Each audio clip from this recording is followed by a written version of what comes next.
How I got monetized on YouTube, 1,000 subs, 4,000 hours and my first paycheck. Everyone talks about getting monetized on YouTube, but nobody tells you what actually works, so let me break it down fast and honestly. When I started this channel, I had 0 subscribers, 0 watch hours, and 0 clue if YouTube would ever pay me. The goal was simple: hit 1,000 subscribers and 4,000 watch hours as efficiently as possible. The first thing that changed everything was niche clarity.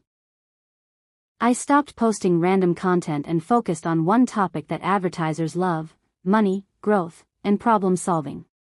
High CPM niches matter. If advertisers don't spend money in your niche, views alone won't save you. Next was watch time. Subscribers follow watch time. I focused on videos between 8 and 15 minutes, strong hooks in the first 5 seconds, and no long intros. Every video answered one clear problem and stayed on topic until the end. Instead of chasing viral videos, I chased searchable videos. Titles like "How to," "Why," and "How much" brought in viewers who actually stayed and watched. One good video can generate watch hours every day without posting again. Now let's talk numbers, because that's what you really want to know. The day I hit 1,000 subscribers and crossed 4,000 watch hours, I applied for monetization.